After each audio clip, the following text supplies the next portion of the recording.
Alright, hi everyone. So, my name is Nicholas Chan. Welcome to Game Mastering Tools and Tricks, a webinar stream by Role-Playing Gamers Charitable Association.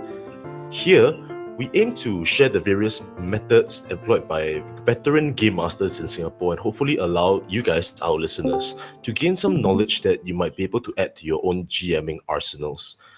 The RPGCA aims to build an inclusive community of role-playing gamers as well as facilitate, shall we say, the participation of physically and socially disadvantaged persons in Singapore. So to that end, we've actually organized this stream in a series in an effort to share with the entirety of the tabletop community some of this perspectives, and there's our fervent hope that this webinar series will offer you both lessons as well as a source of comfort in these trying times.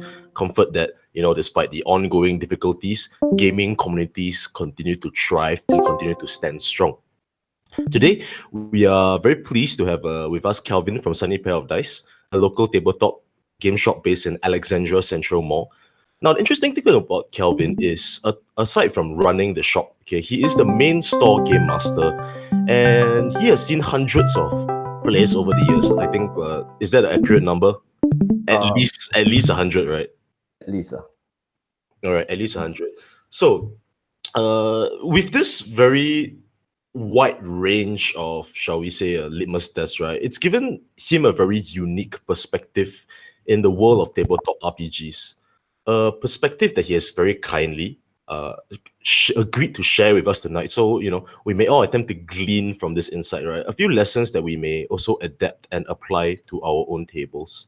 So, Kelvin, could you give us a very quick introduction to yourself and Sunny Pair of Dice for those of us down here that may be viewing this stream, right, and not really clear about who you are and the identity of your shop? All right. So, hi everyone. My name is Kelvin. I run Sunny Pair of Dice together with my wife and my brother-in-law. My wife is Melanie. My brother-in-law is called Sean. So, we run the shop from Tuesday to Sunday. We've been running we've been running tabletop games since 2017 until now, and we are running primarily Dungeons and Dragons. Of course, we stepped into other kinds of RPGs like Pugmire, End of the World, Mutants and Masterminds, Call of Cthulhu, etc., etc. And there are different game masters that always jump in to run the sessions together with us at the same time. That's a basic introduction about what we are. So back to you, Nick. Okay, great. So definitely the perspectives that we are looking for to examine from your angle today is that of someone that requires a very wide range of skills, very wide range of abilities to cater to as many of these incoming gamers as is possible for you, that as is physically possible for you to hold in the shop at any given point of time. Can we get an impression from you? And this, I think this would be very good from your perspective, for the fact that you are a physical store. There is some recognition that, this is the place that you go to get your introduction to RPGs. What is the best way to encourage, especially for our DMs here, or our DMs that may be watching, that wish to get their family, their friends, or, even their colleagues into the world of dungeoneering, right? What's the best way to get them to encourage their players to step into the shoes of their characters and look past the numbers? Because you got to admit, in terms of any of this RPG games, there is this tendency for a little bit of fear when you look at that whole sheet of numbers and these kind of things. Okay, so first and foremost, don't be shy. Just jump in to try out the games when people explain to you, or rather back in the days when people are saying, hey guys, do you want to try MapleStory? Do you want to play World of Warcraft? Do you want to play like Diablo? Like all of us will be, what is that? Sure, you introduce me, show me the link. I'll download. If I like it, I'll play it. So what's the difference between playing those kind of games and the tabletop RPG?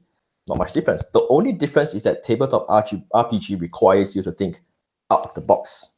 So, and in terms of numbers, right, ignore the numbers. The numbers are there just to guide you, to tell you, for example, how strong your character is, or how smart or how wise your character is. Those are just numbers. But end of the day, if let's say there is a problem or a trouble, like for example, there's a hole in front of you and you need to get across, what are the ways to get across? You ask questions. It's a mingle thing whereby you ask the game master or you ask the dungeon master. They give you the answer, and you have to think together with the rest of the people of your party mates just to jump across this hole. You can be selfish, and if let's say you are very dexterous or you're very strong, and you can just jump across yourself. But end of the day, this game still requires you to work together as a group. Without teamwork, then there's no point playing this game, I would say. So essentially, from your perspective, how would you approach somebody that is very interested in the whole exploration, the whole escapism? Okay, this is of course tying into the idea of explaining these numbers and terminology. How would you encourage them, right? Especially, okay, maybe let's say, right, there are two different kinds of perspectives. One, the player cannot simply understand why there is a need for all these numbers because their expression is through expression of description. After all, D&D in particular, let's use D&D as like a template here because it's the most well-known RPG at the moment. Okay, it's touted as a form of escapism. It's touted as a form of, hi, come here and experience an adventure with us. Okay, and then they look at the numbers and they're like, oh, what? Oh, no, wait, this isn't what we signed up for. Or even going so far beyond as to say that those with a little bit of trouble, so I'm especially talking about people with suffer from dyslexia, that sort of thing, that simply cannot like absorb any of the information they are looking at. How would you skewer the information or the experience, right, to make it easier for them to engage in as well? I mean, okay, I understand your question. In terms of learning curve, I can learn fast. Somebody else might learn slower than me. Somebody might not even learn anything at all. But it all boils down to the game master and the rest of the people who are going to guide everyone through the session together as one.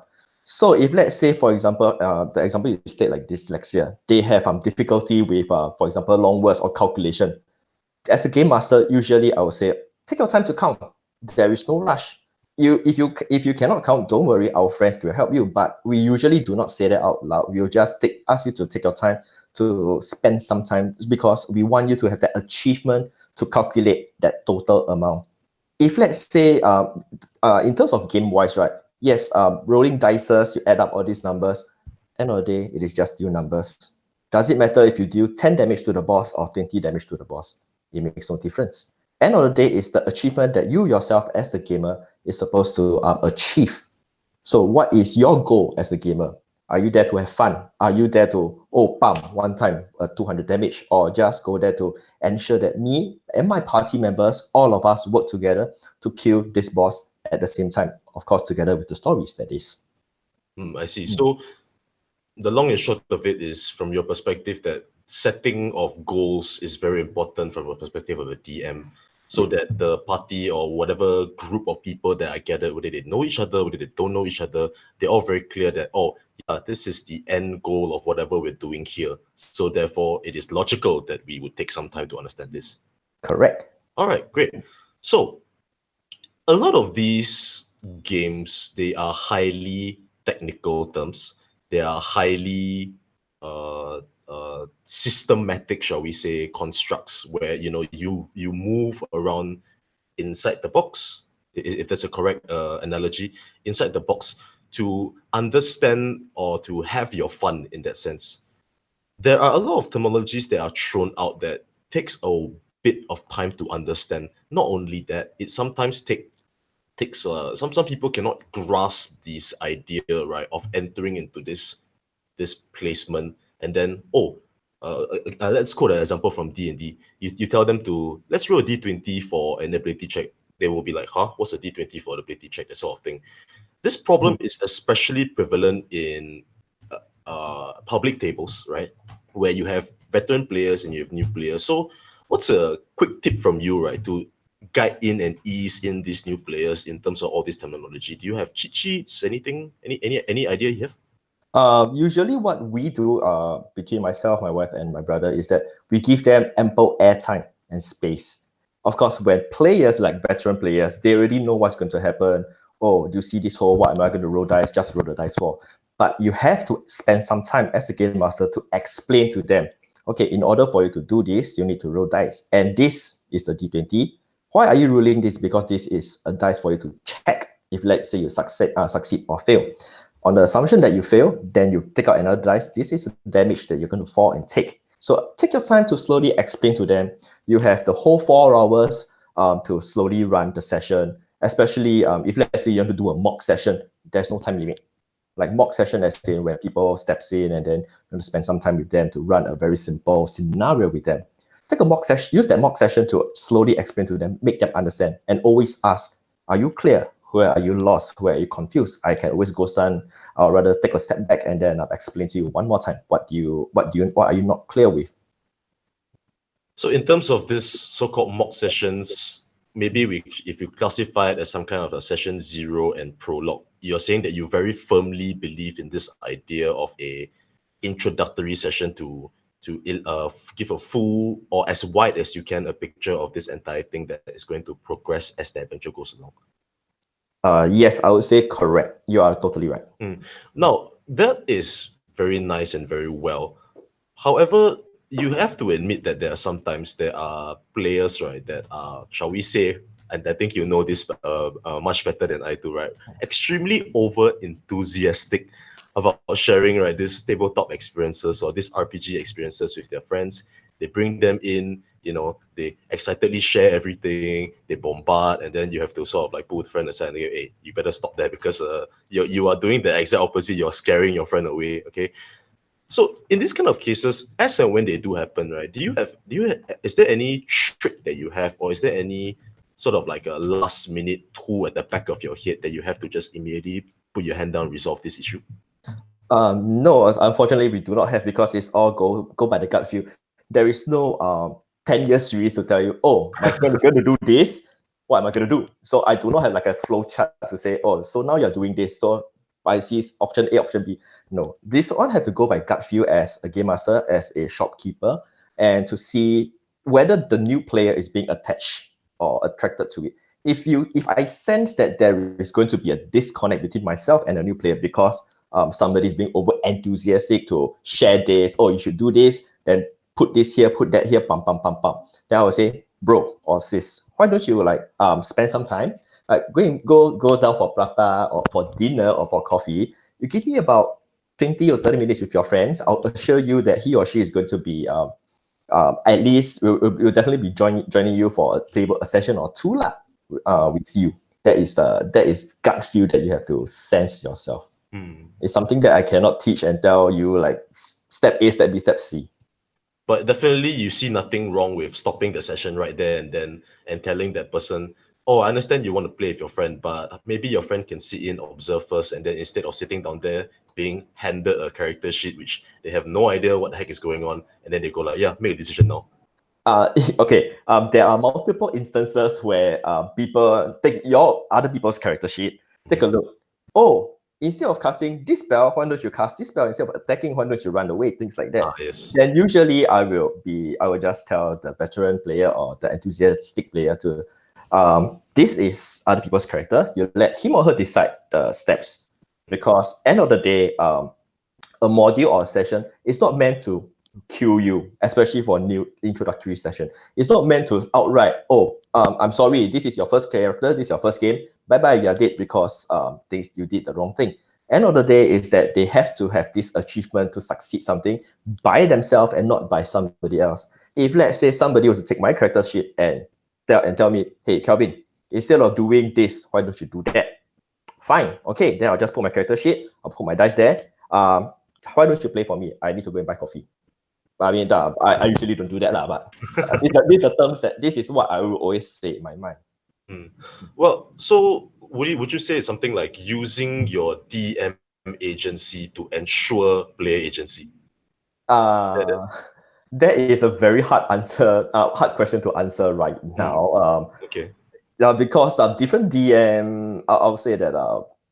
I mean, I cannot give you a direct answer right now because But of course, this is not this entire session or this entire webinar is not about really talking about what is a one size fits all policy, but what has worked for you and what you can offer, such that people can draw on this as well.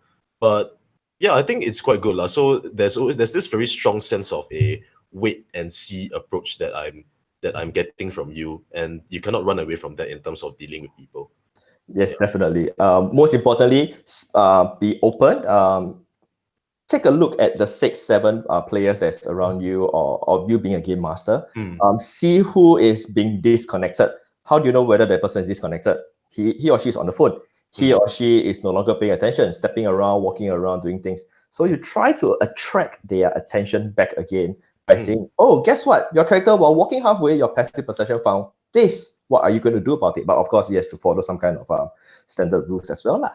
You see, it's very interesting that you mentioned like this like kind of like bringing or drawing people into the characters itself, because if let's say I was a brand new player and I was given all these pieces of literature, let's assume that it's not just D&D now, it's I believe the My Little Pony game especially, and I love that game, right? Because it's such a simple, but it provides so much opportunity. Okay, there are still going to be numbers. There's going to be literature, right? How do you bring across to a new player or a noob player that characters are not just numbers?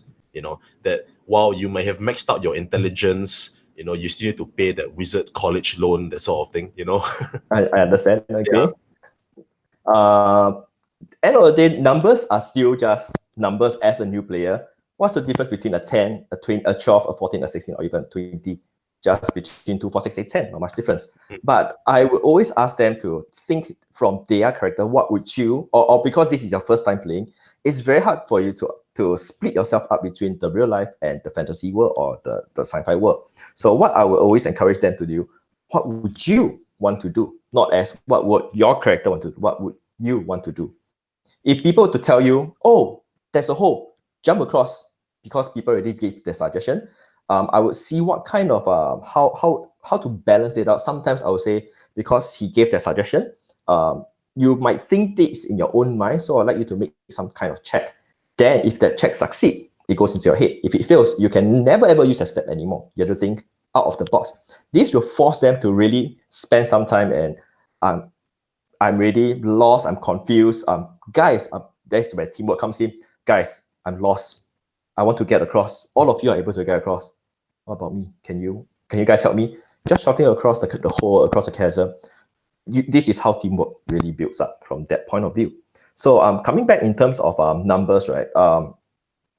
Usually I would say that just plonk any numbers that you want on your character sheet, not to the maximum. Of course, you have to follow some kind of standard rules again. And with that particular numbers that you have, do whatever you want. Who is there to stop you? Who am I to stop you? You do not want to jump across the hole. You want to climb down, then come back out from the other side. I'm perfectly fine with that. Make some checks. I'm not going to say that, even if you have 20, like for example, you have a 20 intelligence, does it really mean that you are that street smart, that book smart? Does it mean that if I give you a puzzle, you can solve it like that immediately? So it's just, end of the day, it's just numbers. Understood. So with the entire aspect of this, like dealing with numbers, dealing with stats, as the sort of base criteria for engaging in this experience, you're definitely going to have people that are going to try to push up the ante, so-called think out of the box, right, in terms of your stats or how you push them. So there are instances where you might get somebody that says that, oh, I am playing an orc, but I don't think that the intelligence of an orc should be very high, so I don't want to give it intelligence. The sort of disconnect between what is and what should be and what I can do. What is your method, your preferred method of really impressing upon players, right? That this is fine, this is good. You don't have to obey a certain kind of like invisible wall of text or an unspoken agreement in order for you to have fun. Correct. So I will usually ask players, or rather show them pictures instead of telling them what are the stats. So especially when it comes to character creation, I will ask them, like for example, using Lord of the Rings, which most people know. If not, I'll just take the player handbook and flip them the photos. What do you think your character want to look like? You want to be ugly like a half orc? You want to be Yentao or pretty like a half elf, or you want to be, like smart kind, this kind of thing. I'll ask them questions like this. Then, there are players that will ask me, so what's the difference if I take an orc and I take an elf? I'll just tell them, I'm not going to tell you. You decide from yourself first. Do you want to look like an orc or elf? Oh, I want to be a orc. Sure. Now we come to the second part. What kind of class you want to be? A wizard, warlock, barbarian, sorcerer, so on and so forth. Oh, I want to be a wizard. There you go. Now you have a orc wizard. Now I tell them the stats. Then after that, when you look at the stats, wow, my stats not very good. This is when you explain to them. Are you like in the world of fantasy? Are there no such thing as orc shaman? Are there no such thing as orc wizard? Are there no such thing as even like elf barbarian? You never know. So you can be that special group, or rather that special race and class unique combination, and provide, and maybe you can do the best of it. Who am I to, like I always say, like, who am I to stop you? You want to be, just do whatever you want. I'm always not there to, because you are a gnome paladin, so you are stupid. No, I cannot say that. Because you want to create a gnome paladin, I have to go with the flow, especially when we do things like, for example, homebrew kind of setting. Yes. You will have very weird combination. Yeah. There is a possibility of a gnome artificer. There is a possibility of a gnome paladin. On that like kind of idea of like weird characters, right? Like, what's the weirdest character that anybody has ever brought to you? Like, even when you saw the character, you're like, huh? You really want to do this? Do you remember? Definitely there is a orc wizard. I shall not name who, okay? There is a orc wizard, and because when we do homebrew, we roll dice. So I gave them the option, you want to roll a d20 for your stats, or you want to roll 4d6 drop 1, or like a 1d4, 1d8, 1d12 drop the lowest, etc. They decide. So my dear orc wizard friend here, he rolls 4d6. So he rolls a 1-1-2-2. So essentially your intelligence, you have a 5 on your minimum score. So no matter how he play around with the numbers, right? However, adding up here and there with the stats, right? Your intelligence can never cannot pass the number 12. Okay, yeah. So for my dear orc wizard friend there, he has a 12 intelligence as a wizard, but he does perfectly well. I mean, he roughly knows how the game go, so he builds things that don't require him to attack. Build things more like a control kind of spells. Of course, chances are, as a game master, when we roll dice, the difficulty to succeed on this will be easier, because for me to succeed is slightly easier. But end of the day, he still does pretty well, and he can help out with the team.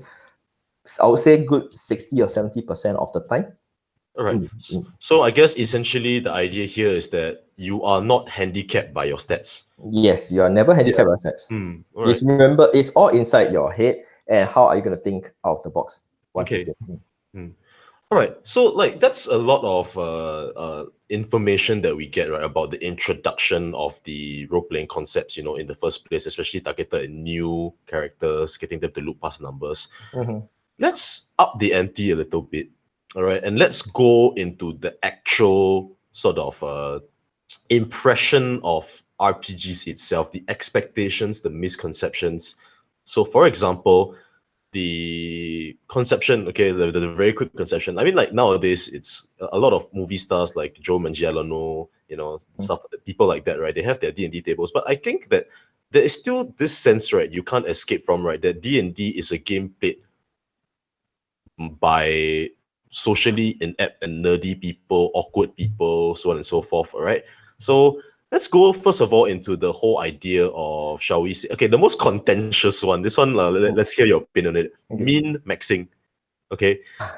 So for min maxing, in terms of new players, I guess you would have two kinds of min maxers. You would have those that are trying to very actively game the system, maybe because they come from a background where they deal with manipulation of systems, whether they do it in real life as their jobs, or they do it for fun in games where they try to stack things, stuff like that.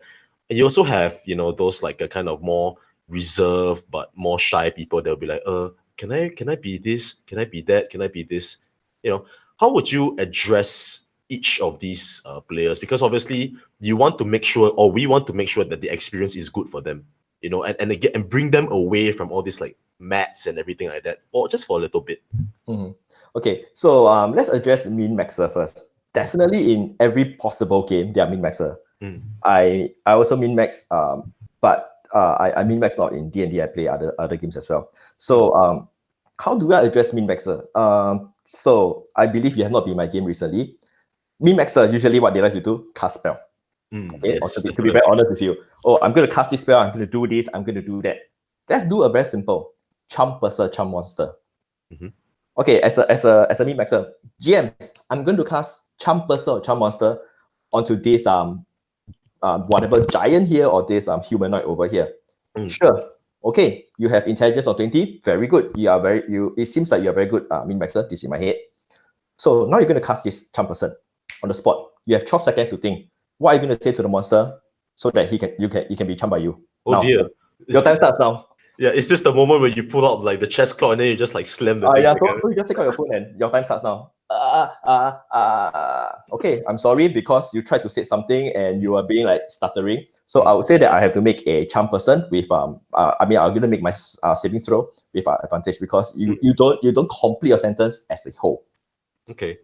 So if you, this is what I'm trying to do right now because I want to engage everyone into role play instead. So of course there are also another kind of min-maxer. One time in 6 seconds in terms of combat, 6 seconds, 8 arrows shooting out at one time. Sure, you definitely can shoot all these arrows, but end of that 6 seconds of shooting, let me ask you in real life, are you able to pump like that consecutively? I would say that 6 seconds, yes, you can. Your arms will feel tired, right? Yeah. Make a constitution saving throw. So what is your DC? Your DC is your own spell DC if you have. If you succeed, you don't get a level exhaustion. This is slightly out of the Adventures League rule because I'm using it for my homebrew session, so I'm just trying out whether it works or not. Okay. So this is anyway, end of the day, this is still RP. It is a role-playing game. Think out of the box, get things done. You never know. You doing this kind of thing, your players will be, so next time if you want to cast charm person, I need a list of spells to prepare. You force them to do homework also. Yeah. Okay. Yeah. So that's obviously in sort of like when you meet these people that are attempting to come together and they are attempting to sort of break your game. What about those people that are unfortunate enough that they have a very one-track mentality, one-track mind, and it's not like we are going to tell these kind of people, these kinds of players that come that say that, hey, I just wanted to make a very powerful orc, and that's it. I want to play that. You wouldn't scold him, right, and say like, hey, no, that's stupid. You got to have this and that as well. So as this person is playing, and he starts to realize that, oh no, I'm playing this game with only one good stat. Okay, and the rest of my stats are very bad. I cannot do anything in the game, so I might as well just sit down and then just do nothing and say nothing. What would be some way that you would draw him back, right, and just impress upon him once again that in this process, the stats really aren't that important, and they only form like one whole of this entire experience? Then you have to understand the person himself as a character. What do you know him or her? If it's totally new, then you really have to go by gut feel whether you're throwing this, will it attract the person back into the game or not. But if let's say you know him or her well, throw things that he or she like. If that person like puzzle, out of nowhere spot the puzzle up. We all have our mobile phone as a game master. We are able to easily D&D puzzles. Here's a puzzle, and here you go. Why? How come there's a puzzle out of the middle of nowhere? Guys, you're entering a wizard tower. Which wizard will not have puzzles in their tower to stop you, especially like the orc kind, to like infiltrate this? And you never know, maybe once you complete the task, you may be able to get a nice stuff that you're aiming for since the start of the adventure. You never know about this kind of thing. So you have to also understand them as a player themselves, what he or she likes. So that is important. That's why you have to work with your players. End of the game. Also when the game ends, you ask them, so I'd like to know, is there anything that was wrong about the session? Since just now when you start the game, first hour you're very quiet. What's wrong? Can you tell me? During the combat round, I understand that you're not doing your best. dice roll is still dice roll, but you could always take out of the box what you can do. There are crates beside you. Why don't you use a crate and eat at the monster instead of like throwing your bows and arrows, things like that. So ask them, get feedback, and then this is where you learn, the players learn at the same time. And the best is if you are able to gather all the players, sit down, out of character discussion. Okay, so what do you like or don't like about the session? Oh, is it because this player did 200 damage in a turn and then you only do 20? You're pretty sad. No, just get some feedbacks. Make sure that they understand as a player, then they can learn together as a group. End of the day, still learning together. We all grow. We are still learning every day right now. So it would be a case of if you are a DM, you know, a DM that is either DMing for new people or brand new DM yourself, you shouldn't look at this kind of like after session discussions as a negative reflection of how badly your campaign went. You should look at it as like an aftercare session. Yes. You know, that kind of thing. Like, Yeah, correct. and, basically the kind of session where, oh, I know that, you know, maybe you didn't enjoy the adventure. It's not because I didn't do anything badly, but maybe you don't enjoy this particular style. So how can I enhance your experience in the future? You know, because we would always like to have you back, that sort of thing. Correct. You always get feedbacks. Make sure that you are able to connect with them. Know what they like or what they don't like. Try to pay attention to the small little details like they do in game. For example, they like to always cast bless. For example, they always like to cast spells or like to always run up to the monster even though they are a spellcaster. Try to know what they are and then cater to that kind of for example, combat experience or puzzle solving experience or social experience to them. Most importantly, is to know their feelings. Treat them as your son, treat them as your daughter, know their feelings. You have to. Yeah, definitely. So it's like the whole case of like well, since you're sitting here with 4 hours with me anyway, why not let's be friends, right? That kind of thing. Yes, correct. Yeah, which is the whole beauty of the game itself, don't you think? It's like people wouldn't normally meet with each other, right? In fact, I this one I know from personal experience because it's in your store that I had this experience. I have a group now that's been together for I think approaching 1.5 years already. And then none of us have anything in common, but we still meet every Monday afternoon to you know regularly To get play together. games. Yeah, correct. So in this perspective, because now that we moved away, or now that you're starting to draw us away, right, from the idea of this statistics, the idea of this mathematics, which, like we said, we're not undermining the importance. We're just saying that, oh, it's just one facet of the entire experience, right? How would you respond to a player that would feel, right, that, oh, this role playing, right, is very hard? Like, oh, you know, the character voices are so separately. I can't do as many voices as somebody else, or I can't be as flamboyant as somebody else, that sort of thing. Where they feel this I would say sense of like they're not as good, they're not good enough, essentially. Okay, everyone has a starting point. When I started out, I cannot make any voices. The only voices I can make is the Singapore Arbing style. Which is, oh yeah, you see a green color orc walk towards you with a great axe. This is what I am lah. So this is my style. You can also have your own style. You can create a goblin. Are you going to speak goblin for the whole 4 hours? No, there's a goblin over there. I mean, these are the things that you have to slowly learn. You don't. When people was always asking about like voices, this is because you have watched Critical Role, you have watched Others Web Show, where they have experience about voice acting, but not everyone is able to do it at the first time or at the start when they initially started to play. Give them some time. You can encourage them. Oh, if you want to role play or act out your voice, sure, definitely you can. But take note that it's going to be 4 hours. I'm going to speak like this. If you finish all this, I'll tell you what, I'll give you an inspiration for it. Give them encouragement. If they really do it, you don't really have to wait 4 hours. One hour. Now, here you go. Here is your inspiration. I mean, you as a game master, you can always ensure that they have this kind of advantage or privilege to role play out. And then when other players see, oh wow, look, he or she is doing that goblin voice or a giant voice or a elf voice. Let's scrape humans aside because humans lah, okay? Shall we try? And then this is when your whole table will slowly get to know, oh, let's speak like an elf, let's speak like a orc, let's speak like a goblin.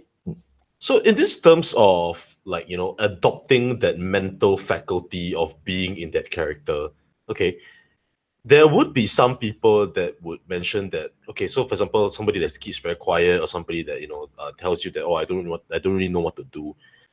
You can get the very clear impression that there is a very difficult track that they have in their head, right, of formulating, right, mental to action on the on-table expression. Mm-hmm. So in this kind of cases, like you know I give an example. Maybe the player character says something like, oh, I want to do this, and then the DM goes like, okay, what does that mean? And then immediately they give up, and then they go like, oh, okay, never mind, like, I'll just roll whatever you tell me to roll. They kind of like very defeatist kind of thing. Like it's quite sad to see sometimes, because you see this person just like slowly rising out, right? Then they try something, and then like they are shot back, and then they go back down again. So in terms of the mental sort of like paradigm, right? How would you encourage somebody to adopt the paradigm more effectively? Okay. Sometimes like you were saying, that I want to do this. Yeah. As a game master right now, I have no clue. Could you take your time to explain this? And if you explain well, good. You can attack with advantage, or you can grapple with advantage, or I should make a saving throw with disadvantage, because you act out. This is still a role playing game. I would encourage this kind of actions, but of course, don't be afraid about what people say. Hey, this is just a role playing game lah. Why you need to do so much things? I'll stop the person and hold on. Let's let him or her finish us up his or her action, because it's her turn. What do you mean by this kind of action? Could you explain to me? If and then be patient with one another. Because maybe I do not understand. Maybe he or she cannot explain well. What if somebody 4-5 or the other player, one of them, oh, he or she wants to do something, something, something. It triggers me. Good, sure, you can do that. So make a check with advantage, give them benefits, because they verbal, or rather they do their best to role play out their actions. They role play out their character, what they want to do. And if it's, of course, it has to make sense lah. Doing this, and then you tell me, oh, this is to attack a monster on the forehead, and like, what? It makes zero sense. So you have to understand the player's mentality, or what he or she wants. Yeah, definitely. There's a very clear sort of route that you must take as the DM, right? Where I Yes. think the key word here is empathy. You really need to empathize, understand, figure out what's going on. But you have got to admit that sometimes, there are some people that tend to, because maybe not exactly doing it to be irritating, or they're not exactly doing it to be disruptive, but they maybe inexperience, or maybe lack of understanding. They take it to such degrees and such levels, right, that it becomes a little bit unbearable for the entire table. And I have seen before cases, right, and I've been one of them before, right, where I look at this player that is doing this whole spiel of, let's say, like speaking in a accent that nobody can understand, all right, and then everybody's like getting quite uncomfortable, because like, okay, what's he saying? What's he doing? In terms of addressing this kind of issues, bringing them down to earth, that kind of thing, what's your preferred method? My preferred method, I would say that I understand what you want to do as a character, but because we are slightly short on time, so I would like you to verbalize it out. Not doing that much action. I'm so sorry, but because this module or this session is going to be quite a long session, so I'll appreciate at least you could like hasten up a little bit.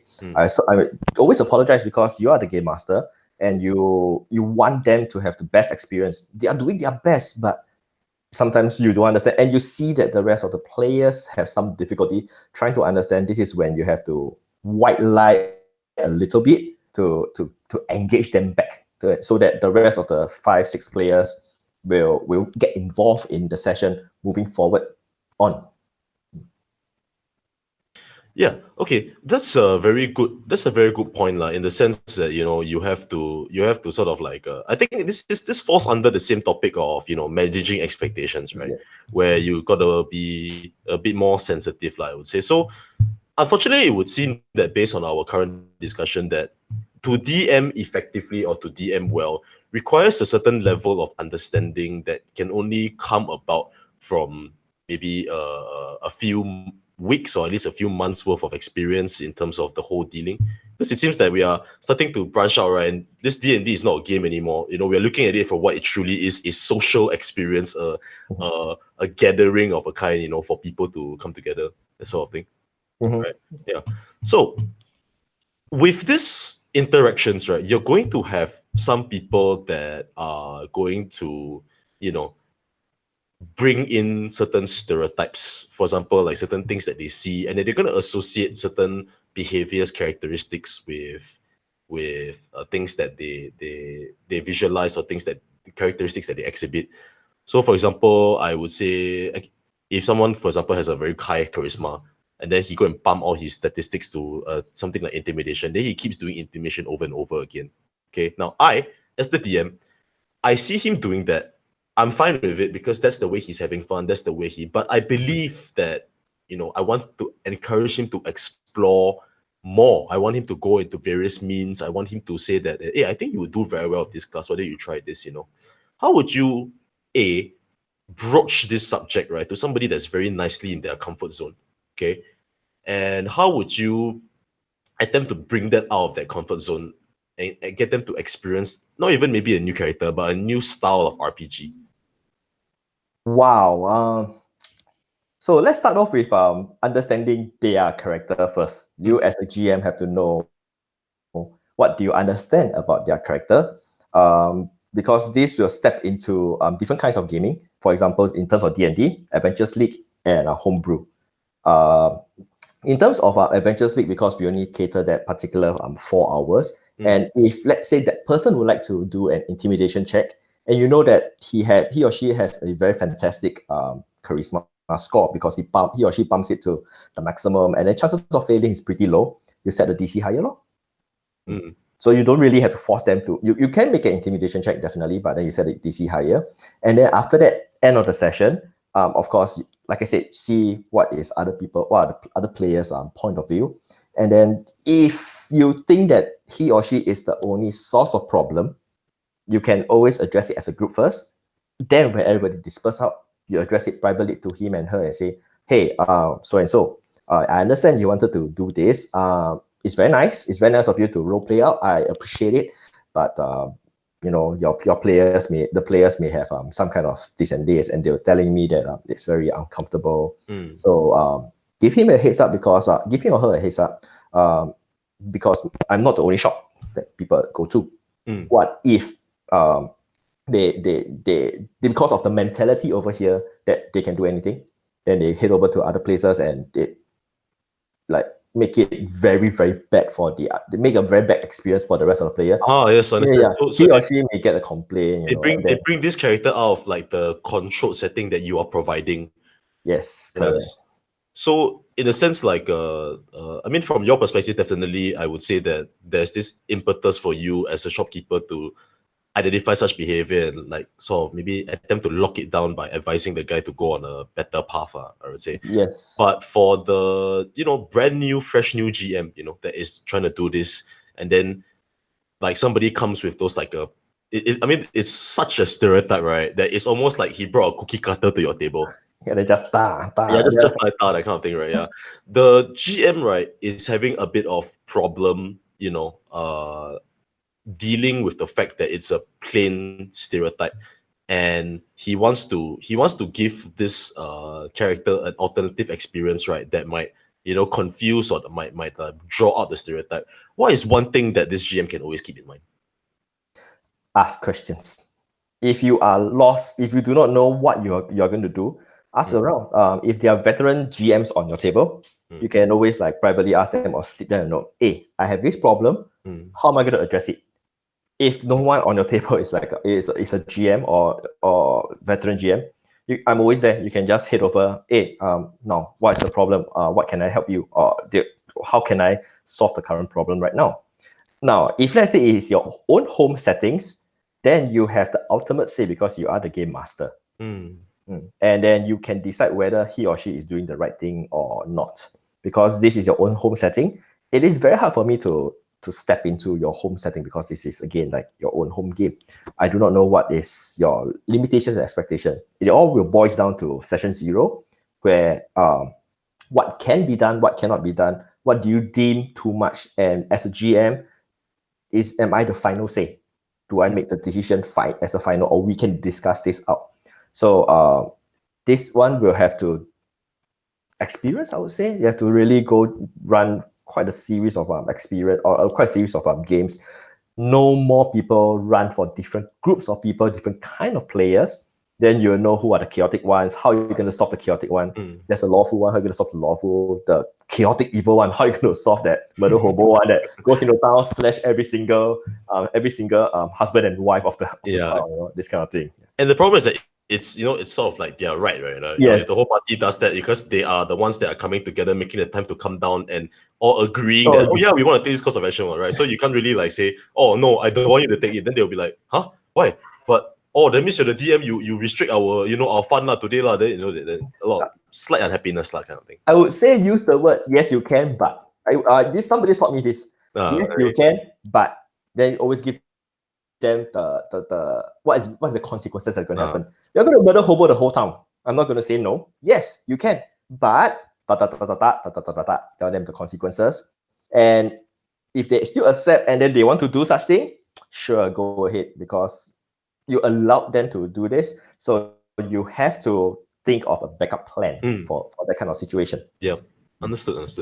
So like in that manner of speaking, okay, when we examine this kind of narratives that people pursue, and like I also have DM'd with you quite in your shop quite a few times, and you have definitely come to me and said to me that just take note that this player coming today, right, is very, very good. You better do your homework. If not, he's going to roll over you, and he's going to completely shatter you, and he's going to leave you like shell shock kind of thing. I think both of us, as well as a number of people that are watching, right, know exactly who we're talking about, right? There are a couple of them lah. Yeah, a couple of them. There's a few of them, right, hanging around. Okay. So in terms of the DM, right, that is experiencing this kind of managing of the players, managing of the various experiences, what is your position or what is your stance on co-DMing? Because from what I hear, some people say that it's very good. Other people say that it's not as good because there is still that disconnect right there. How do I address this? Okay, let's start off with co-DMing first. Okay. What is the function of a co-DM? Your function as a co-DM is not just to sit there, act pretty or act handsome. Your job is to help to rule lawyer. If as a GM you are not very familiar with, you can help to rule lawyer if there is. What do I mean by that? Am I supposed to take a bonus action first, or am I supposed to take the admin action first? Can I drop this thing as a free item interaction and then take this out and then immediately attack? These are the things that as a co-GM, you can help the GM to figure out. Okay, although we as a GM, we already know what's going to happen, but as a co-GM, you can, learn through the process. Then coming back to those couple of players that is going to turn your world upside down.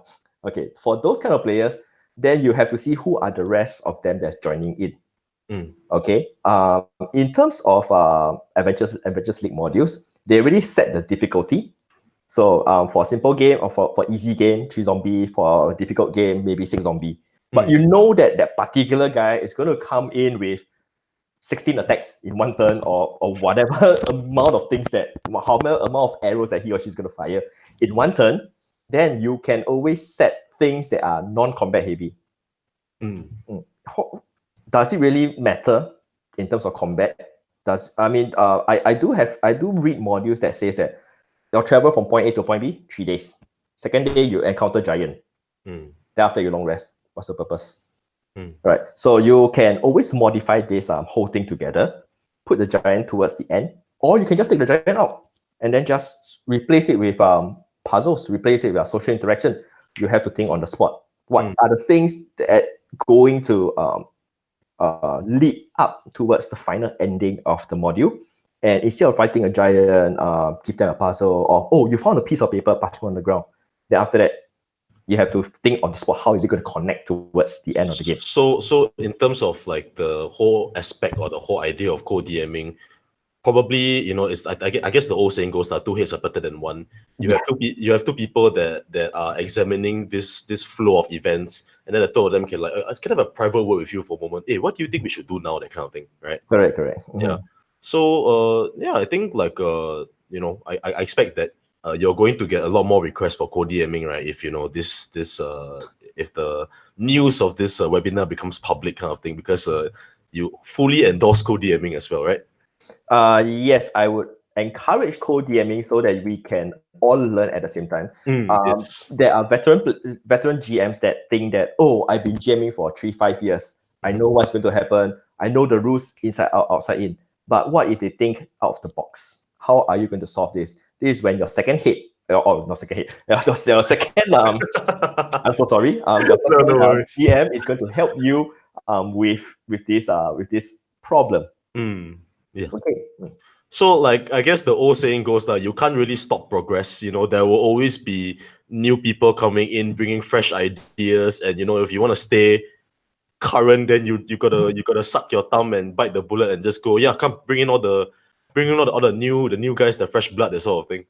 Usually when they come in, I'll just say fresh meat. Then after that they'll play, what fresh meat? What is this about? Then I'll just scare them a bit. Then end of the day, I'll still teach them. I'll still sayang them, treat them like my own son and daughter, and then guide them through once they have grown up.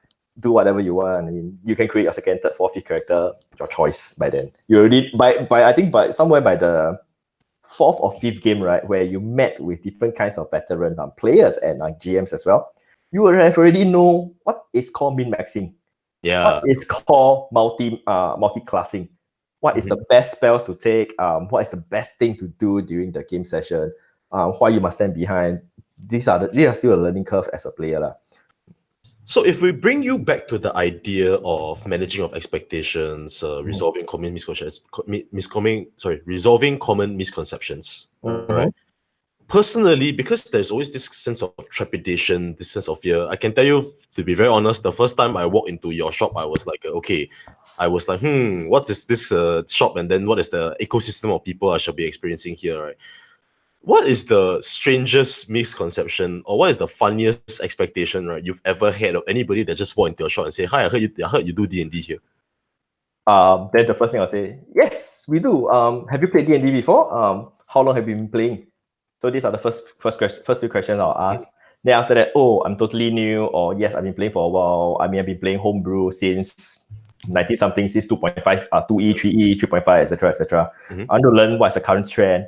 Then I'll sit down. If I have time, I'll sit down, spend about 2-3 hours with them, go through the basics, character creation, tell them what this is, what that is about.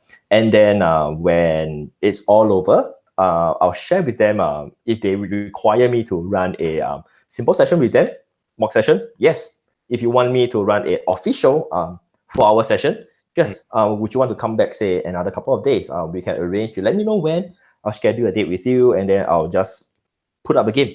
So most of my time when I set games up, usually between or rather low-level games, like tier 1, tier 2 games. It's not because I do not want to run higher tier games because of those min-maxer. No, it's not because of that. But it's because I would like more fresh faces to experience D&D.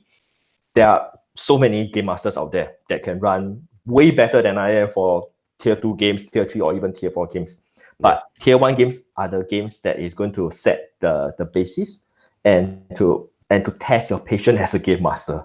Because when it comes to combat for tier 1 game, fighting a, say, 4 zombies or maybe 3 or 4 skeletons, it's going to take you 1.5 hours when it comes to the new player. What should I do? What should I do? What should I do? What should I do? Yeah, correct. Yeah. So the whole like decision paralysis, yes, and everything like that, right? Even though like you're level 1, you only have option 1 attack, option 2 zao. But then you cannot decide which one do you want to do for that 6 seconds. So be patient. So I usually, myself, and my wife and my brother usually runs low-level games for new players. So wrapping up on this topic, right? Can you share with us the strangest ever misconception that you've ever had somebody express to you about RPGs in general? Oh, do I need to dress up as an orc when I come to your shop and play if I want to create an orc character? That's it. No. As in, he wanted to do the full makeup with the ears and the clothing and everything. Like dress up as an orc, or oh, my character use a short bow. Should I go outside and make my own short bow? No need, relax. Okay. If we need to, even though you do it right now, you may be caught by the police, but okay. But at the end of the day, role-playing game, you play yourself as a character. You don't necessarily have to create your own short sword and shield and bring it to the shop or everywhere you play, unless it is a cosplay event. Well, I guess you still gotta give them props for attempt for immersion, right? Yes, the immersion level is high. One of your Guan has a shield with me, remember? Oh yes. The favorite shoe that shifted with you. Yes. Right. Then these are the things that not really misconception, but I would say is still their thinking, their mindset as a first-time role players. Okay. All right. So I've been letting you go on and on and on. Maybe I'll let you catch your breath for a bit. So everyone, we're gonna take a 15-minute intermission from now to 8:15, right? For both of us actually, and mainly for him to catch some water and rehydrate his throat, because I have a ton more questions coming your way. And for the for the final 25 minutes, right, I am also going to get the audience to share in the tavern chat various questions that they may have for you, because I think it's very rare that anybody ever gets to engage you as Calvin yourself, but as Calvin out the shopkeeper, as opposed to Calvin the DM. Because by the time everybody's come down, they're always like, hey Kevin, is our game beginning, that kind of thing. So it's a very good chance for maybe your loyal constituents to also get to know you a little bit better, ask you a bit more questions. They might ask you like, hey Kelvin, why you kill my character last year on the date of November 29, that kind of thing. Right. Okay. All right. Yeah. All right. So we'll see you in 15 minutes time at 8:15. Okay. All right. Thank you. Cool.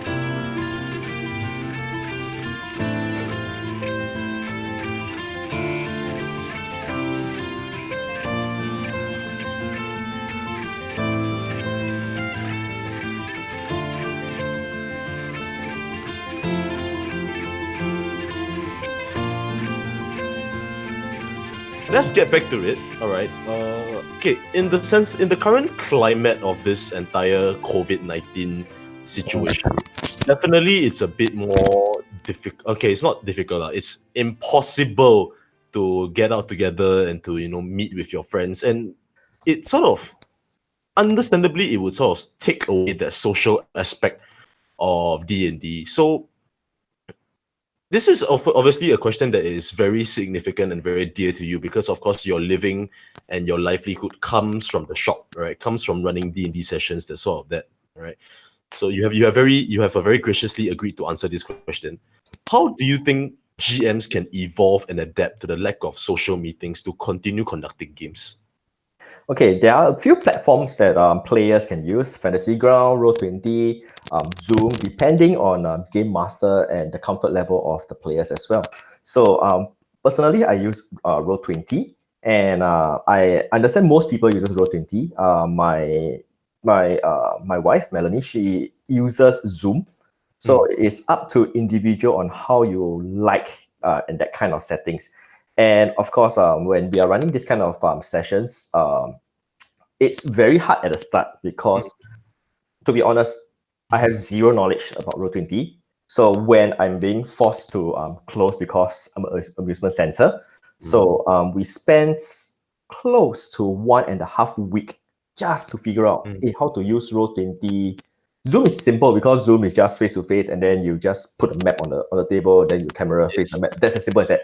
But in terms of Roll20, it's quite challenging for me per se, because at the start, all I only know how to do is just create token, move. I don't even know how to create a character, don't even know how to create a monster, don't even know how to add background music to those kind of things. So it slowly evolves as we learn and progress every day, until now that I'm able to create characters, create tokens, etc., etc. And of course, other than Roll20, FG, and Zoom, there are also like play by post. If you guys have not heard before, play by post is like a forum kind of game, but it's slightly longer. Voice chat wise, they'll be using Discord and theater of the mind. So everything you have to estimate where things are. These are just some of the few things that we use on our day-to-day basis nowadays. Okay. And with the whole idea that you can't really, for example, with Roll20, I've also been using Roll20 myself, and I do agree with you. The learning curve is quite high, but when it comes down to it, when you do start learning it, right, it actually becomes quite like cool because you can add in all these characters with all these voices. I think my favorite one is the this old man is like you there, that kind of thing. Yeah, it's very interesting, right? But definitely there are going to be people here that still want to continue to engage with D&D, want to continue DMing, that sort of thing, and they're not going to have as much time to learn all the nuances and the operations of all this online software as much as maybe someone like you is able to, because for you it's a matter of it's a matter of necessity. For them, they are like, oh, okay, we can't go to our favorite game shop anymore, but I still want to DM with my friends. So what am I going to do about this? Is there any alternative that you could provide that is like it hits the sweet spot between giving enough operational capacity as well as being simple enough to learn? I would say the simplest possible will be Zoom. Zoom. That's the best, really. Okay. But of course, Zoom wise, you have to subscribe to it. So if not, after I think 45 minutes or 30 minutes, right, you just shut off. So that is the best, next easiest possible app that people can use. If you don't have time to learn what Roll20 is about or Fantasy Ground, what is it about, then Zoom is your best bet. Definitely understood. So in the context of the lack of interaction, okay, so this is a bit of, shall we say, moving into the more sensitive ground, because definitely there are players that very much look forward to D&D sessions or to RPG sessions as a form of gathering, a form of stress relief, as like a sort of like walking tool to get them through the day, the week, looking forward to that one D&D session where they can sit down with all the people that they've met, having a good session with them. There is definitely going to be some kind of like a root shift in terms of like, oh, yeah, we're playing, like, that they're gonna get, sometimes they're gonna say things like, oh yeah, we're playing D&D, but are we really playing D&D because we don't get to sit at the same table with each other, There are going to be GMs that are going to try to bring their groups together, all right, to continue playing, and they are going to be met with some resistance at that. So what is some things that you think these GMs could say or these GMs could do, right, I mean, you can't really bring back the social factor of you sitting next to the person, instantaneously seeing each other's faces, that sort of thing. But is there anything that you think that could be done via the online mediums, right, to recapture that entire magic of truly a party working together? I would say online, the digital world is going to be very hard because I cannot see what the players are doing. Because when I'm running sessions, most of my players, they just off their screen. So I do not know whether you are paying attention or you're on your phone or playing like Mobile Legends or some kind like some other games. So it's very hard to get your attention as a game master. And it's also very hard for me as a game master to really know if you are connected or you're like lost or confused. I cannot understand. That social factor is important so that I can take a look at your face, whether we are connected with an understanding in the same game or not.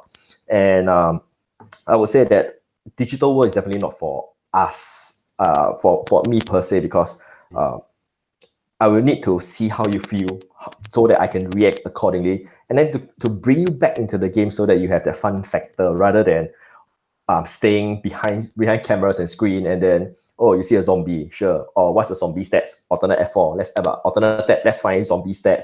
Oh, zombie is vulnerable to this or immune to this. Let's not use such things like that. So it's hard, I would say. Definitely it is hard, but do you have any, I mean, I guess it's not all doom and gloom because you still are running games, so let's get that very clear, right? There is still, sessions being conducted, it's not a case of we have been completely incapacitated as a community, as a hobbies group by this lack of interaction. So what's some of your tricks that you have employed so far to continue to give a very, not say very, but as engaging an experience that you can over the desktop or over the apps? Good over the desktop, as in the digital world? Yes, in the digital world. In the digital world, the only leverage that I have is sound, music, and then my voice acting. That's about it. Sound acting and voice music. Right, voice music. And then at best, Roll20 has this function that allows you for dynamic lighting where if you are in a dim light and you do dark vision, you cannot see a thing on the map. But whereas somebody with dark vision is able to see things. So those are additional functions that you can use per se. Okay. So that's just a benefit. That's a benefit that I guess I could give, rather as compared to in real life. Definitely. So actually, surprisingly, it would seem that the online mediums, right, while they strip you away of some things, right, they actually grant you some things in lieu of that. But I guess it's true what you say. We can only improve the experience. We can never truly replace it. Yes, because most of my players still prefer to sit down, 7 of them, roll dice, and then all 7 of them will scream at, why do you roll a 1? Things like that. 7 people look at a plastic dice and just scream at the same time. Yeah, it's just not the same screaming at your computer screen, right? Yeah, screaming on the computer screen, you just press a button, oh, it's a 1. Oh, so it's a 1. Then we just, oh, guys, I rolled a 1 again. Fantastic, this is the second time. Like, Roll20 don't like me, or Discord don't like me. I know some of my players have been saying this over and over again. But definitely, I would say that, while so maybe we can't really, introduce, would you say that you can't really introduce, or it's not really optimum to introduce people to D&D via the online medium, but it's a good enough medium to sustain the relationships, the friendships that have already been built, with on current games, on current campaigns, that sort of thing? Like the pure inertia of that party dynamic manages to carry through. Have you experienced anything like that? Not yet, I would say. Not yet. Because like I said, this is the first time I'm doing online. So it takes me quite a while to understand how to do sessions online. And I spend most of my time trying to figure out myself. And by the time I'm done, we are already midway through April. Yeah, midway through April before we really start to run games. So my first 2 weeks is just using my time to understand how to use applications. Yeah. So on the off chance that we have any computer and tech geniuses watching in on the stream that are very good with all these factors and all these things, right? What would be one thing that you would really like to have access to, to sort of like make your life as a DM, online DM, easier, or to replicate that process a lot more seamlessly and effectively? Is there anything that comes to mind? Nothing, because nothing beats 6 or 7 people sitting down at the same time. Even if we had those like Star Wars kind of like hologram kind of thing, like the Avengers or Star Wars, where let's sit down there and then so what's the meeting like? I mean, it still defeats the purpose Sitting down, roll dice, and then all of us become a math genius, right? Looking at 14d6 or 40d6. So you do your math, this kind of thing. That's the best part. Rather than you just click a button, Meteor Storm, that's 100 damage. That's about it. We lose the click sound basically. Correct. We need that Well, I mean, I guess people could always roll their dice behind their screen, right? And then like slowly count, and like video themselves rolling the dice. Would that be something that would work? That will work, but how many cameras are you going to have? 1, your face, 2, the dice. So if you have 6 players, that's 12 cameras. Who are you going to find 12 cameras? Zoom, okay, not a problem, but in actual fact, how are you going to find 12 cameras for that? Yeah, that's very true. Well, I mean, if let's say it's I guess if that's the case, then if there's no real true substitute, right, in the online world and the virtual world for meeting face to face, I guess it's the same old saying, like you do what you can, but you do what you can, but you never really have the experience sort of replace what you really had in that sense. Yes, but actually, I would say that right now, players are taking this as a norm right now. Norm as in, since I'm going to be at home for 1 month, 2 months, so I'll do this. So next time let's say when CP is over, do I still want to go to shop and play? That's depending on the player himself, because he or she can think, I can find games online, so why should I go to the shop? Things like that. Do you foresee a future where players, because when we are having this in-person games, definitely, it's happened to you, it's happened to me once or twice. either one of us fell sick, or we couldn't go down, we couldn't DM, or the player like really wants to come, but by the time they come down, it will be 9:45, that kind of thing. And they said, oh, okay, I don't want to waste you guys' time, just start without me. Do you foresee a future where people will request to you, or like make a request to you, say like, Kelvin, I cannot come on time, but I got access to my phone. Can I call in the game, or can I dial in, or can I zoom myself into the game? This will have to depend on the game master and the player already. I mean, as a game master, I'm perfectly okay since I've experience with Roll20 and I've experience with Zoom as well. So I wouldn't mind, but how are you going to interact when you are behind screen right now? And 6 or 7 of them is going to shout out at the same time.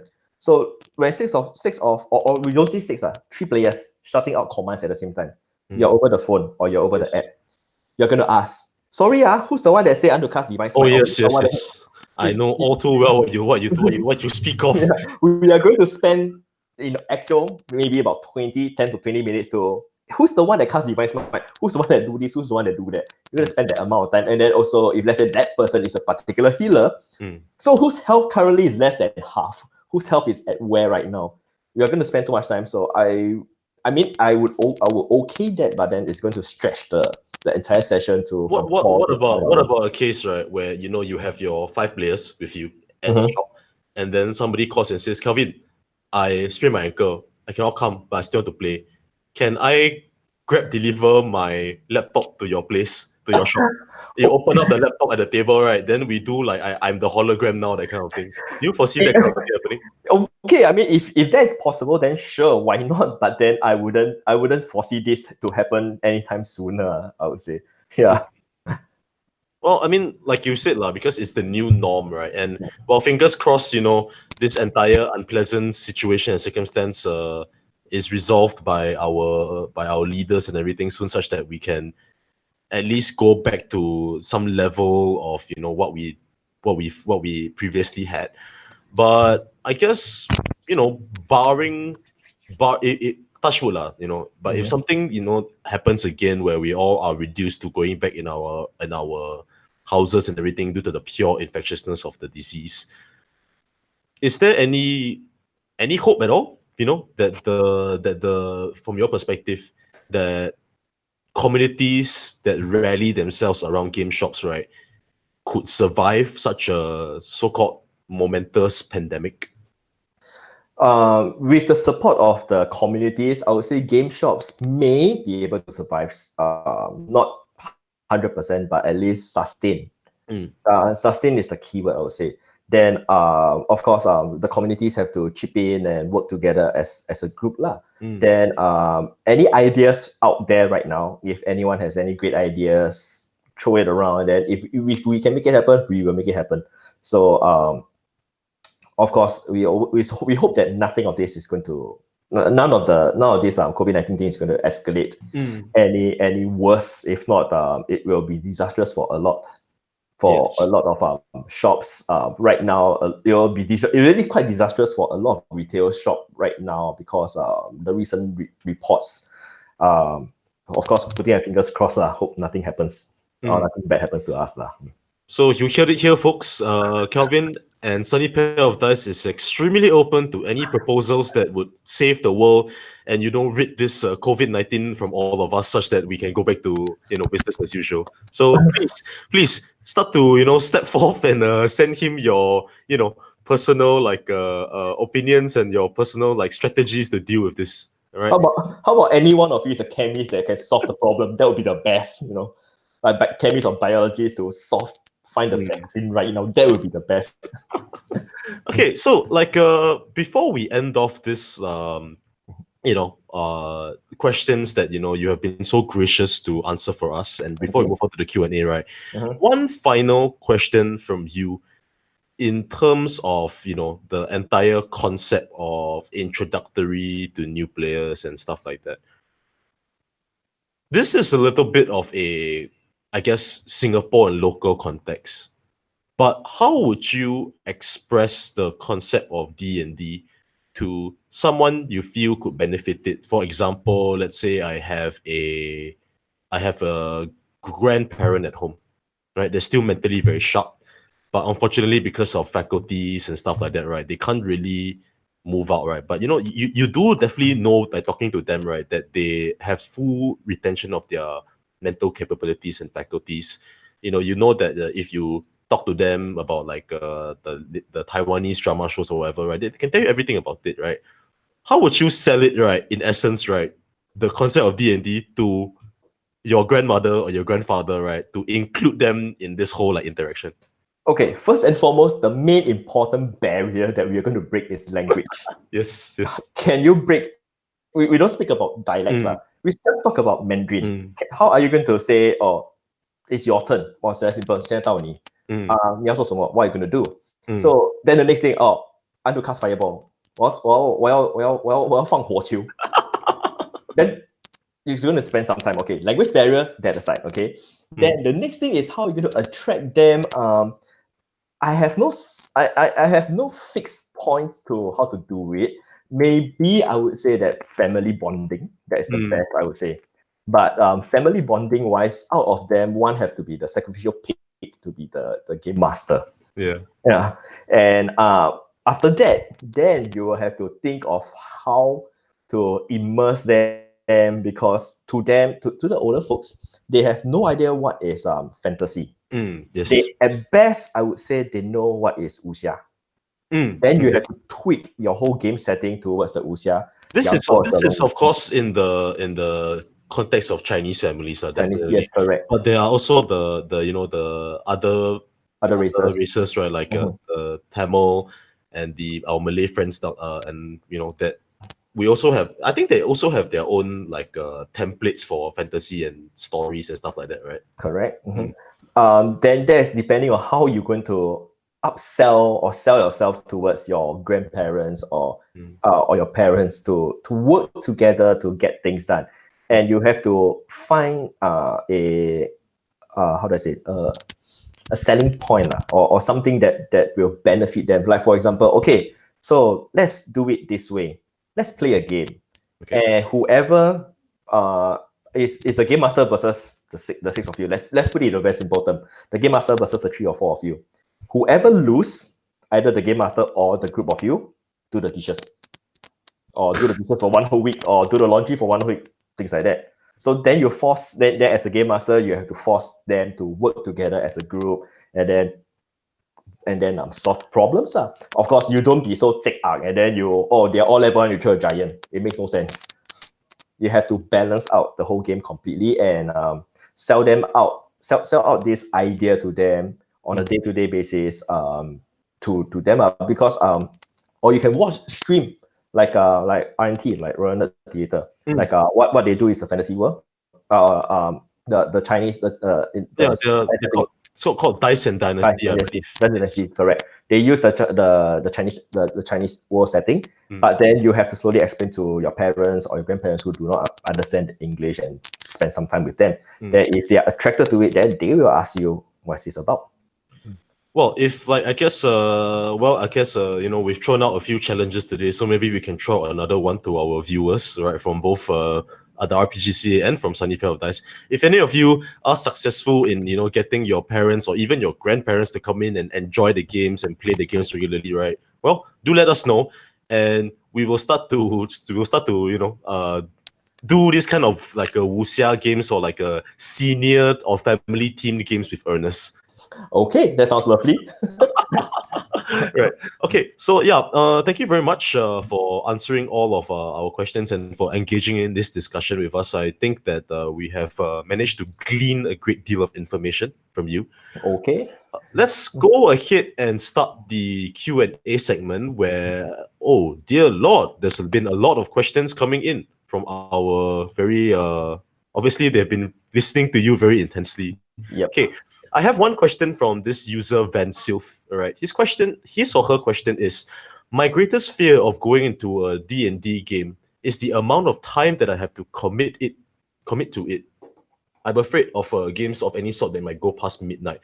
How do you assure new players that games won't last 5 hours or beyond? First, I'll ask a very. Let's role play this out. Nicholas. So this is the first time you're playing this game. I'd like to ask you, if you don't mind sharing with me, where do you stay? Yeah, I stay in Tampines. I made the trip all the way down here just to visit your shop. Oh, thank you very much. So here's what I'll tell you. Let's play. We are going to start this D&D session. Now I know you stay at Tampines. The ride from here to that to Tampines is going to spend you about say 1.5 hours because of transport. So I tell you what, I promise you the game is going to finish by 10:15. Give them assurance. Promise them that the game is going to end by 10:15, and so that they do not miss their last bus, they do not miss their last train, and they do not have to really like, oh, because I finished the game slightly later, 10 minutes later, I missed my last bus and train, and to grab all the way home. It makes zero sense. So always ask them this question: where do you stay? And promise them a time to complete. Okay. Yeah. Actually, yeah, this makes sense, right? Tagging this idea of like the limitations of their game to the location where they stay, because I mean, after all, I guess it's always good or for a DM to hear that somebody made the trip all the way across the island or from a very inaccessible part of the island to come down specifically to see you. So I feel like asking that question gives that kind of respect to you, that like, oh, I respect that you spend your time to come all the way down here, so I'm gonna respect your time too and make sure that I give you a good experience while still allowing you to head back home without any difficulty. Yes, correct. Yeah. I have well, I guess you and I both know who this is. User Tommy with an exclamation mark. Oh, Tommy. Yes, Tommy, our friendly Tintin lookalike Britain. Who stays at GMT +1, I think. Yes, GMT +1. I'm surprised that he's here. So, hi, Tommy. Thank you for tuning in. So, Tommy asks, do you remember the first character you ever made? If so, what were they like and what were you like as a new player? Wow. Wow. Okay. This is a difficult challenge. Okay. My first character that I created is a half-orc fighter. It was ran as a homebrew setting by Nicholas Go for myself and my wife to understand this game. And after that, I make it into a full-grown half-orc fighter all the way to I think level 10 or 11. After that, I stopped playing. Then the second part of the question, let's see, what? A bit of self-awareness must be displayed here. No, okay, let's do it this way. Okay, as a new player, I have zero knowledge of what the game is, but the game master guided us through, spent his time, say about 3 to 4 hours to link us, to tie us in with Perlin and another player called Raymond. We all learned together as a group, as a homebrew setting. Then after that, we moved on to standard AL games. And after that, once we reached level 5 or 6, we were thrown in to a very difficult dungeon. It is run by Clarence, if the veteran players know who they are. Clarence gave zero chance. My character, to be honest, my character goes down more than my hands and my fingers and my legs can count at the same time. But he's a very good teacher. He taught us the old school method. I appreciate it. And yeah, then after this how we go about it. Okay. Interesting perspective. So like, next question by user Pickman. All right. He or she asks, how does pushing certain aspects of the game which a person might not take to or want to really do, i.e., if someone doesn't really want to talk in character, work with keeping people within their comfort zones? If let's say I do, okay, I mean at the start, I will not know whether you are going to be a quiet player or a outspoken player. So I would have to trial and error to see what kind of player you are. If I keep probing you and you portray that, hey, look, I just want to come here and just roll dice. Don't always ask me these kind of questions. If I want to talk, I will talk, and that kind of feel, then I will know to take a step back, and then as and when required, then I will ask them I'll probe them for the question. Then because this is their comfort zone, so I have to respect that, because you are still playing as a player, and I would want you to have the best and optimum experience throughout the whole 2 hours, 3 hours, or even 4 hours of session. So it's like you establish the boundaries within each person first, then you establish the group boundaries. So it's like layer in essence. Correct. Yeah. You have to layer them out correctly, and I would dare to say that I'm not 100% right. Sometimes I still screw up. But this is still a learning process. That lifelong learning. Yeah, lifelong learning, correct. Right. Okay, the same user Pigman asks, right, if giving a mechanical bonus for RP counterintuitive, it seems like it creates an expectation of reward as opposed to illustrating it willingly, and it might create false illusions about the RP aspects. Players who have played with me for so long knows that I personally don't give let's say for example mechanical bonuses. So usually when they are able to do things out of the box and out of the norm, and the whole party goes, oh, that's a good idea, wow, we should have thought about that earlier on, then I would then give them this benefit lah. Really create a false illusion about RP aspects, because once or twice you keep doing it, they will always expect, oh, I'm going to RP out as a goblin, I'm going to voice my 4 hours as a goblin, I'm going to lose my throat because of that, just to gain that Right. benefit, right? Yeah. Then I will still give it to you, but I will still try to balance it out.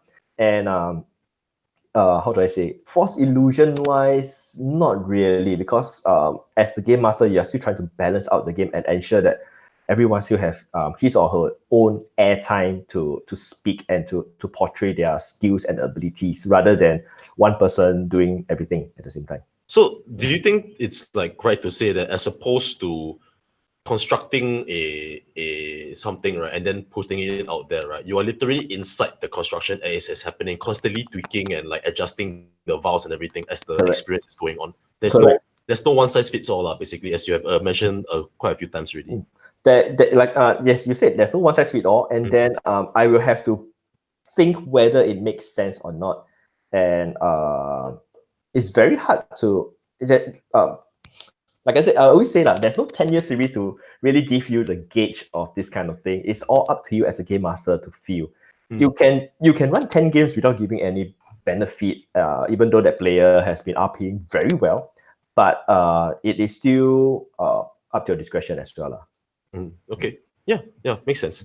All right. The last question from Pigman.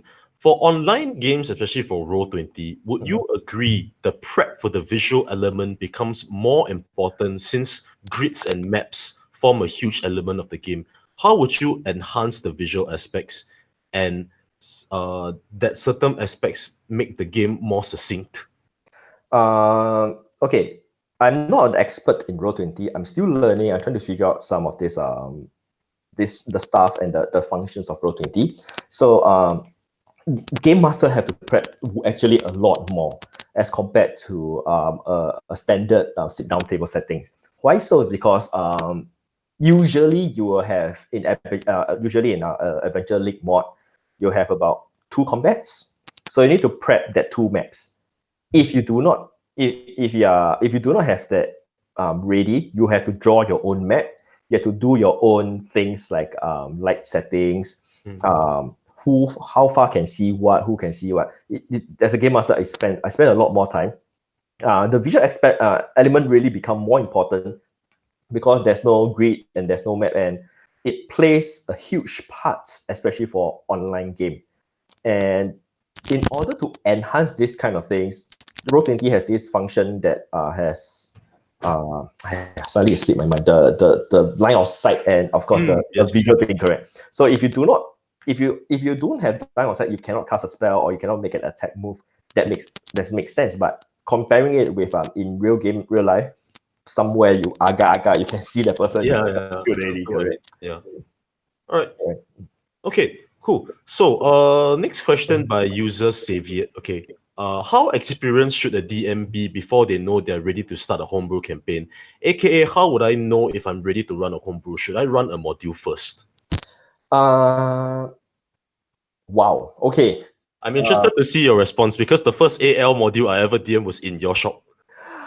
Okay, so let's put it this way.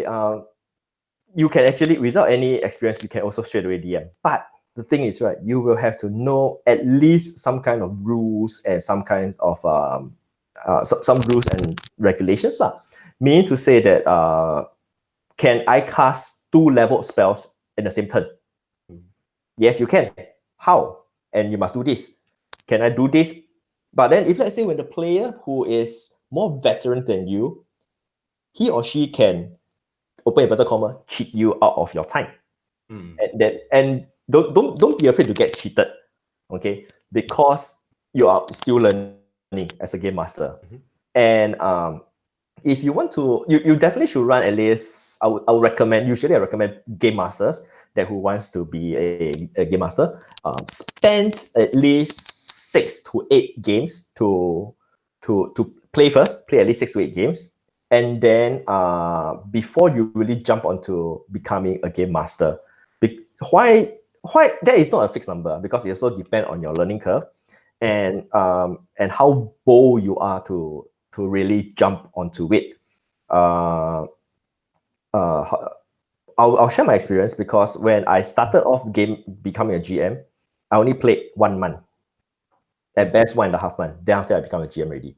Okay. Then I was cheated a lot. I was cheated. I honestly, I was being cheated a lot of time. People cast two level spells in the same turn. People does this, people does that, people do this, people do that. I learned. And then there are table conflicts. I learned to resolve them. That is the most important part, I would say, is to solve table conflict. Rules-wise, those will be secondary. Because when people does this, you can go back and research on these rules. If it cannot work, next time when they come back, I'm sorry guys, earlier on you does this and this. For the previous session, we'll let it go.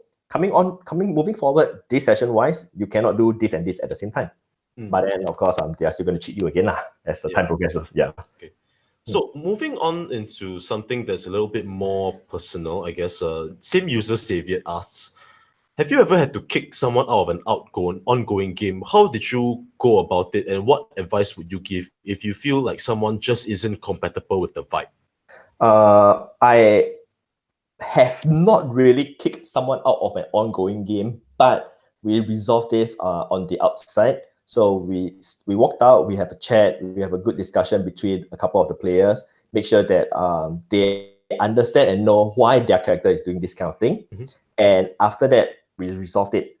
I have not personally kicked anyone out of an ongoing game. It is if let's say that player is really way step out of the line, then I will have I'll usually pause the game, get everybody else go buy coffee or tea, and then I'll have a small chat with him or her, and then we see how we can mitigate the situation, because everyone have a long day. You never know whether somebody is being scolded by their boss or not. So yes, everyone has a long day. All of us just want to sit down, roll dice, see the giant fall or the dragon die, and just bear with one another. I guess sometimes people are not trying to be unpleasant, but it's just that the extenuating circumstances of that day makes them a bit more frazzled, so that unfortunately carries over. Yes, correct. All you need is a helping hand, basically, at that point of time. Like, oh, bro, are you okay? Do you still want to continue playing? If you want to continue, you want to take a rest first, that kind of thing. Correct. Yeah. Okay. Question from user Shalmira. Do you, as a GM as well as a games-related business owner, sometimes find it necessary to deal with fatigue and burnout? If so, do you have any tips for GMs to deal with feelings of creative burnout and exhaustion? I personally have felt burnout before. So as a game master, the longest or the most consecutive I've ran was 14 or 15 days in a row. Oh, wow. Yeah. Out of that 14 or 15 days in a row, I think I closed more than 18 games, because Saturday, Sunday is usually I'm running full session. Yeah, that is when how do I know when I burn out is when you are reading stuff and you may be thinking of ideas, nothing goes in. Whatever you read 2 sentences ago, pam, you don't recall anything. So how do you deal with fatigue and burnout? Take a rest. I mean, take the chill pill. You are there to have fun with the players. Sit down, and if you think that it's going to be too hard for you, call us. Tell us, hey, Kelvin, I'm sorry, I have planned a Tuesday game with you, but so conditions, I'll need to take a rest. Then after that, usually I myself will step in, or my brother or my wife, we all can step in to help you.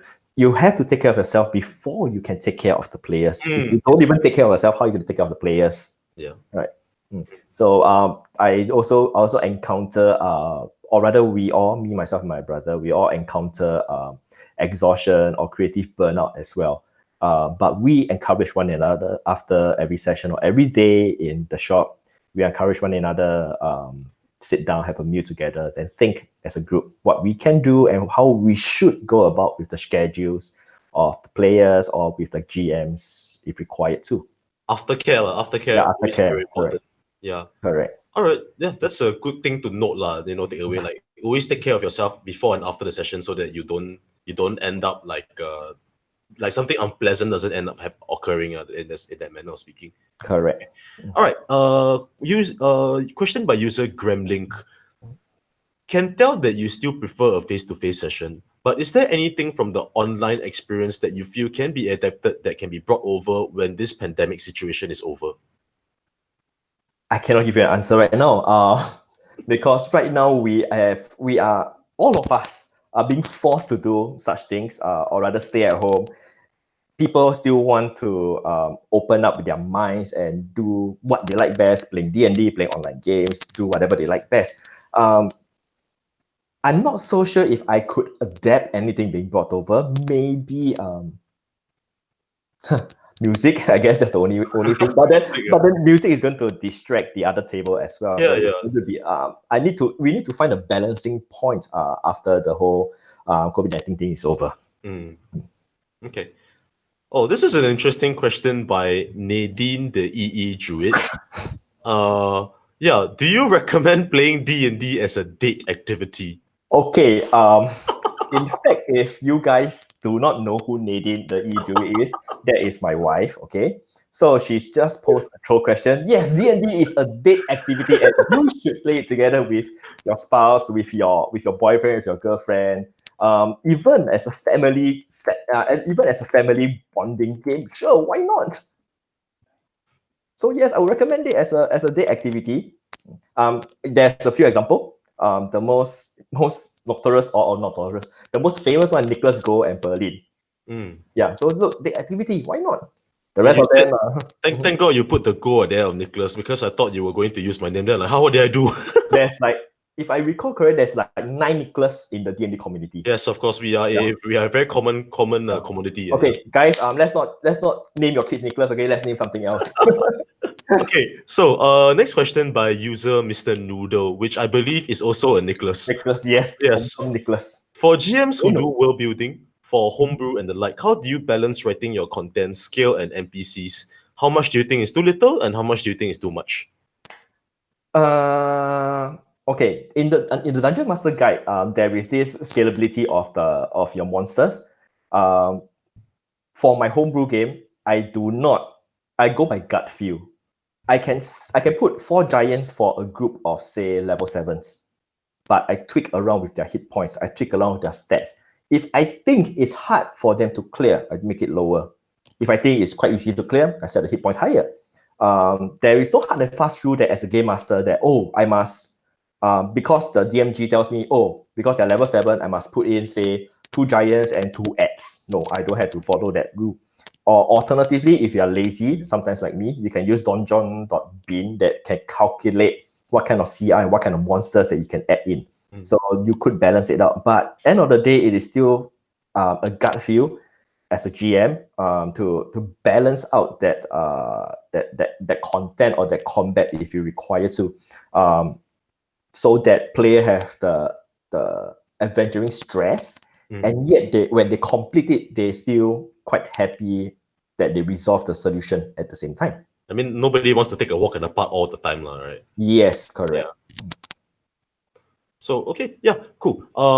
I think we have time for like maybe 2 more questions. So I'll just give you the second last one. Okay. User Cleric goes, as a GM, do you try to encourage or discourage players versus GM?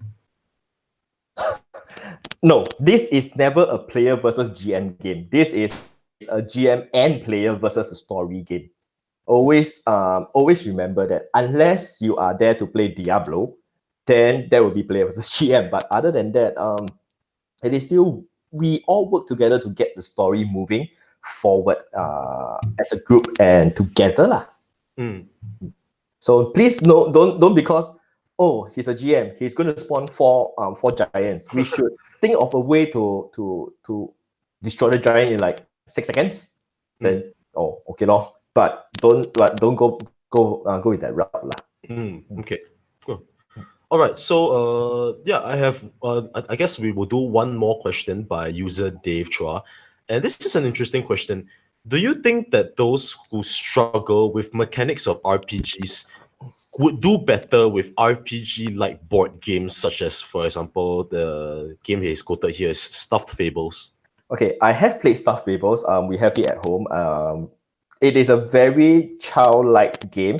You can start off that game if you think D&D has too much numbers or words for you to go through. If you want to, there are also many other RPGs that's like not 3 to 4 hours long, maybe an hour and a half, so that you can also engage yourself into trying to learn what RPG is about. Stuffed Fable is a very good storytelling game, and it goes with miniatures, with the board games, with the book itself that you can play around, or rather you can move your miniatures around and follow the stories, what you can or cannot do. The other one, that if you think that, oh, I want to commit to RPG, but I do not want to commit 3-4 hours, as what Kelvin has said, takes too long, then you can try some other RPGs, like for example, End of the World. That one, you don't have much preparations. You don't even need to prepare your character. Just go as it is. I'm not going to spoil for you guys. Do whatever you want. 1-2 hour session, you like it, slowly progress from that game and move on to another game. Most RPGs are the same. It's going to be you yourself putting yourself into the shoes of a character and move forward. Even like Stuffed Fables, you're going to put yourself like be Lumpy, if you're familiar with the game, like Lumpy or Lino, this kind of characters in the game. All right. Okay. I think that's all the time we have, unfortunately. But thank you so much, Kelvin, for coming online with us today, No sharing problem. all these little nuggets of information with everybody watching. And according to the questions, I think people have been hearing, all the little tips and tricks you give down, as of course was the intent of this webinar. And I'm quite confident that at least a few of them would have gained some fresh perspectives today, because I mean, like you said, right, lifelong learning process, right? So, everyone that's here, in case you don't know who Sunny Pair, on the off chance that even by now you still don't know who Sunny Pair of Dice is, you don't know who Calvin is, you can check them out on Instagram and Facebook. I believe that they just need to enter in Sunny Pair of Dice on the search engine, and your shop will pop up. In fact, if I Google your shop, right, I think it's the first thing that pops up as well. It's a very unique name that you've got down there, right? Yeah. And of course, if circumstances do improve, they're based at Alexandria Central Mall. You can follow their social media for updates when they're going to open up. And yeah, do give down a visit. I think you can all tell that Kelvin is a very friendly guy, always very eager and very happy to share with you various things and various lessons. So definitely, I would very happily say a pillar of our little board game and tabletop game community here. So for those of you that might have joined us halfway, the RPGCA actually partnered with Royal Nerd Theatre, which will be our speakers in the third week, right, to create this event. So if you miss any part of this and you would like to rewatch any of it, right, they are going to up this session to their YouTube channel, and you are free to go over there and take a look. So do join us next week, same time and same day, Monday at 7 p.m, as we engage with more discussions with Curious Chimeras on the topic of injecting local perspectives in traditional fantasy templates. Till then, stay safe and have a good week ahead. Bye. I look forward to seeing you again, Kelvin, when this entire thing blows over. Let's eat crab. yeah, let's go eat crab. All right. Okay. Bye. Good night. Good night. Bye.